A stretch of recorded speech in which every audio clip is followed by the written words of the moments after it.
sobre el impacto de la situación de Colombia y la administración Petro sobre el Ecuador. Buenas noches, bienvenida. Buenas noches, Beatriz. Qué gusto poder saludarlos. Buenas noches a Carlos, a Francisco y también al resto de colegas que estamos conectados a través de esta vía.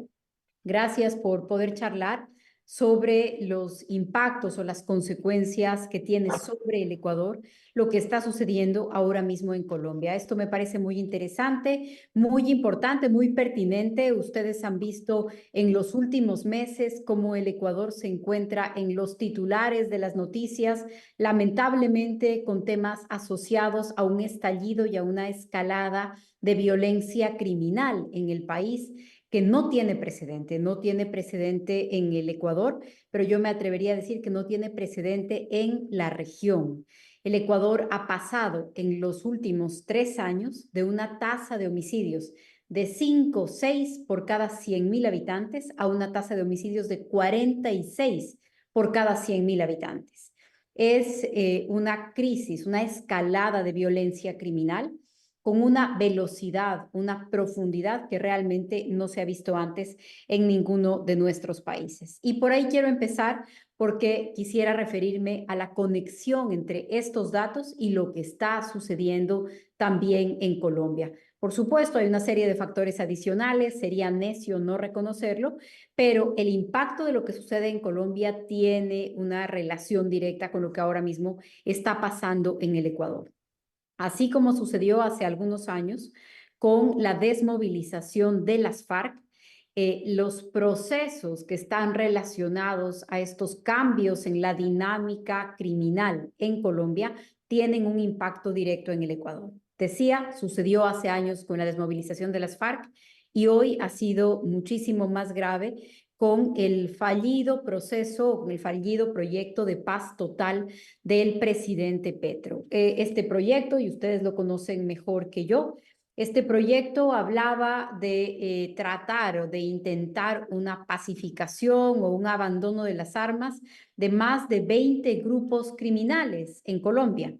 Sin embargo, no se ha logrado sino la participación de 5 grupos en este proceso, pero además sin mayor claridad jurídica o política sobre la conducción, el propósito, cuál es el objetivo, el horizonte de este proceso. Pero mientras esto se da por un lado, lo que se siente es a unas fuerzas armadas, una fuerza del orden, los militares colombianos, que han disminuido su capacidad de actuación, de respuesta y de control del territorio a propósito de los acuerdos de cese al fuego. Entonces, estos acuerdos pues han permitido la reestructuración de las organizaciones criminales en Colombia y esto tiene un impacto directo en el Ecuador. A fines del 2022, como les decía, solamente 5 de estos 20 grupos que se pretendía que participen en el proceso de paz total habían tenido algún tipo de incidencia. Sin embargo, el cese de hostilidades entre las organizaciones criminales y el Estado no necesariamente ha significado un cese de sus actividades criminales.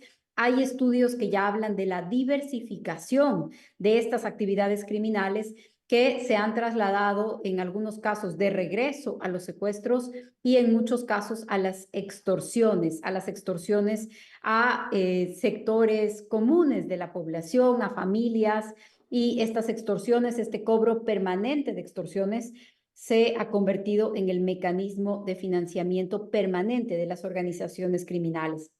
A pesar de este cese al fuego, de esta aparente tregua entre el Estado o los militares y las organizaciones criminales, los datos nos hablan de un incremento en Colombia, sigo hablando de Colombia, de un incremento del 85% de los enfrentamientos, de la confrontación entre los grupos armados. Entonces, realmente ahí hay un factor que se tiene que analizar.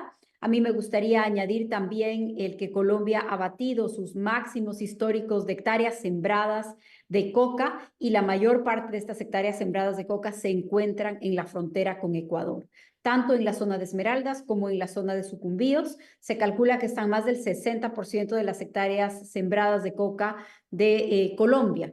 La otra diferencia más significativa está en la frontera con Venezuela. La frontera con Ecuador resulta especialmente atractiva porque tenemos combustibles subsidiados. Tenemos gasolina subsidiada y la gasolina, como ustedes conocen, es un importante precursor para transformar la coca en cocaína. Por cierto, me gustaría añadir que cuando el gobierno del presidente Moreno pretendió eliminar el subsidio de estos combustibles, que lo que provoca es que tengamos la gasolina más barata del continente, el hoy presidente Petro, entonces candidato a la presidencia Petro, animó el intento de golpe de Estado, la violencia sin ningún control que en esos días se dio en el país y asusó a la población a participar en esta violencia contra el gobierno. Los felicitó, incluso insinuando que el gobierno debía salir por esta medida, cuando el Ecuador trató de poner en precios reales, de sincerar el precio de la gasolina. Cuando el Ecuador lo hizo, pues para Petro fue una expresión del pueblo en contra del gobierno. Cuando él tomó decisiones similares respecto de los combustibles, entonces eso era lo responsable. Esto es parte de la gravedad de lo que pasa en nuestra región, este doble discurso y esta doble moral de sectores que no permiten que nadie gobierne si no son ellos. Y este uso de violento y de extorsión de las calles es realmente un mecanismo de ataque democrático que cada vez se usa más y más. Bolivia acaba de cerrar 16 días de bloqueos en donde la población entera es tomada como rehén por estas organizaciones cuando no son ellos los que gobiernan. Sucedió también con el Ecuador y en su momento Petro lo animó. Regreso al tema de las hectáreas sembradas. Las hectáreas sembradas crecieron en Colombia entre el 2020 y el 2022 en un 65%, y el último dato de la Oficina de Naciones Unidas se refiere a unas 240,000 hectáreas sembradas de coca. Esto tiene una repercusión directa con lo que está pasando en el Ecuador, pues mucha de la cocaína ya producida tanto en Colombia como en Perú se mueve a través de las fronteras marítimas y aéreas del Ecuador. Entonces, este es un dato adicional. Y a mí me gustaría, para no abusar del tiempo que me han asignado, solamente terminar con otro elemento que me parece que también debe examinarse sobre el impacto en el Ecuador de las decisiones en Colombia. El gobierno del presidente Petro acaba de decidir el retiro del requisito de visas y de visas de tránsito, me parece que para 17 países, algunos países de África, algunos países asiáticos. Este experimento ya lo hizo Rafael Correa en el Ecuador y tuvo consecuencias terribles en materia de seguridad. Convirtió al Ecuador en una ventana para el ingreso de organizaciones criminales de altísima peligrosidad, no solamente para el Ecuador, sino para todo el hemisferio. En el periodo que a mí me correspondió la responsabilidad de ministra de Gobierno, nosotros llegamos a hacer una detención en Centroamérica de 3 personas de ISIS que entraron por Ecuador y que se dirigían a los Estados Unidos. El retiro de las visas convierte a nuestros países en una ventana para el ingreso de organizaciones criminales, en un facilitador de organizaciones de trata de personas, de migración irregular, y por supuesto flexibiliza los controles sobre un tema tan delicado como el tema migratorio intercontinental en un momento de altísimas tensiones geopolíticas.